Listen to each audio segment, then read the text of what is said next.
ದಿನಕ್ಕೆ ಅರ್ಧ ಲೀಟರ್ ಹಾಲು ತಗೊತಾ ಇದ್ದರೆ ಸಾಕು. ಮನೆಗೆ ನಮಗೆ ಬೇಕಾದಷ್ಟು ತುಪ್ಪನ ಮನೆಯಲ್ಲೇ ಮಾಡ್ಕೋಬೋದು. ನಾನು ದಿನ ಅರ್ಧ ಲೀಟರ್ನಷ್ಟು ಎಮ್ಮೆ ಹಾಲನ್ನು ತೊಗೊತೀನಿ. ಅದನ್ನು ಕಾಯಿಸಿದ ಮೇಲೆ ಸ್ವಲ್ಪ ಹೊತ್ತು ಫ್ರಿಜ್ಜಲ್ಲಿ ಇಡ್ತೀನಿ. ಆಗ ಕೆನೆ ಚೆನ್ನಾಗಿ ದಪ್ಪನಾಗಿ ಕಟ್ಕೊಂಡಿರುತ್ತೆ. ಅದನ್ನೆಲ್ಲ ತೆಗೆದು ಒಂದು ಡಬ್ಬದಲ್ಲಿ ಸ್ಟೋರ್ ಮಾಡಿ ಇಟ್ಕೊತೀನಿ. ಒಂದು ವಾರ ಆದಮೇಲೆ ಆ ಕೆನೆನೆಲ್ಲ ಒಂದು ಪಾತ್ರೆಗೆ ಹಾಕ್ಕೊಂಡು ಅದಕ್ಕೆ ಸ್ವಲ್ಪ ಮಜ್ಜಿಗೆ ಅಥವಾ ಮೊಸರನ್ನು ಹಾಕಿ ಹೆಪ್ಪಾಗೋದಕ್ಕೆ ಒಂದಿನ ಫುಲ್ ಬಿಡ್ತೀನಿ. ಹೆಪ್ಪಾದಮೇಲೆ ಅದನ್ನು ಒಂದಿನ ಮತ್ತೆ ಫ್ರಿಜ್ಜಲ್ಲಿಟ್ಟು ಅದು ಸ್ವಲ್ಪ ತಣ್ಣಗಾದ್ಮೇಲೆ ಅದನ್ನು ಮಿಕ್ಸರ್ ಜಾರಲ್ಲಿ ಹಾಕ್ಕೊಂಡು ಅದಕ್ಕೆ ಸ್ವಲ್ಪ ನೀರನ್ನು ಹಾಕ್ಕೊತ ಅದನ್ನು ರುಬ್ಕೊತೀನಿ. ಸ್ವಲ್ಪನೇ ರುಬ್ಬಿ ತೆಗೆದ್ರೆ ಸಾಕು, ಬೆಣ್ಣೆ ಚೆನ್ನಾಗಿ ಬರುತ್ತೆ. ಇದನ್ನು ಎಮ್ಮೆ ಹಾಲಲ್ಲೇ ಮಾಡಬೇಕು ಅಂತೇನಿಲ್ಲ. ನಾವು ಪ್ಯಾಕೆಟ್ ಹಾಲು ತೊಗೊತಿದ್ರೆ ಅದರಿಂದನೂ ತೆಗಿಬೋದು.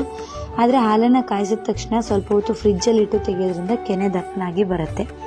ಹಾಗೆ ಬೆಣ್ಣೆ ತೆಗೆದ್ಮೇಲೆ ಅದು ಕೈಗೆ ಅಂಟಬಾರ್ದು ಅಂತಿದ್ರೆ ಸ್ವಲ್ಪ ಬಿಸಿನೀರನ್ನು ಇಟ್ಕೊಂಡು ಅದರಲ್ಲಿ ಕೈಯನ್ನು ತೆಗೆದ್ರೆ ಬೆಣ್ಣೆ ಕೈಗೆ ಅಂಟಲ್ಲ. ಬೆಣ್ಣೆ ತೆಗೆದಾದ್ಮೇಲೆ ಸ್ವಲ್ಪ ನೀರನ್ನು ಹಾಕ್ಕೊಂಡು 1-2 ಸಲ ಅದನ್ನು ಚೆನ್ನಾಗಿ ವಾಶ್ ಮಾಡ್ಕೋಬೇಕು. ಅದಾದಮೇಲೆ ಬೆಣ್ಣೆನ ಕಾಯೋದಕ್ಕೆ ಇಟ್ಕೊಂಡು ಅದಕ್ಕೆ ಸ್ವಲ್ಪ ತುಳಸಿ ಎಲೆ ಹಾಗೆ 1 ಸ್ಪೂನ್ ಉಪ್ಪನ್ನು ಹಾಕಿ ಕಾಯಿಸ್ತಾ ಇದ್ದೀನಿ. ಉಪ್ಪನ್ನು ಹಾಕೋದ್ರಿಂದ ಸ್ವಲ್ಪ ರುಚಿ ಬರುತ್ತೆ ಅಂತ ಹೇಳಿ. ಹಾಗೆ ಇದಕ್ಕೆ ತುಳಸಿ ಎಲೆ ಬದಲಾಗಿ ಅರಿಶಿನದೆಲೆನ ಹಾಕೋಬೋದು. ಅದು ಬಿಟ್ಟರೆ ವೀಳ್ಯದೆಲೆನೂ ಹಾಕಿ ತುಪ್ಪನ ಕಾಯಿಸ್ತಾರೆ.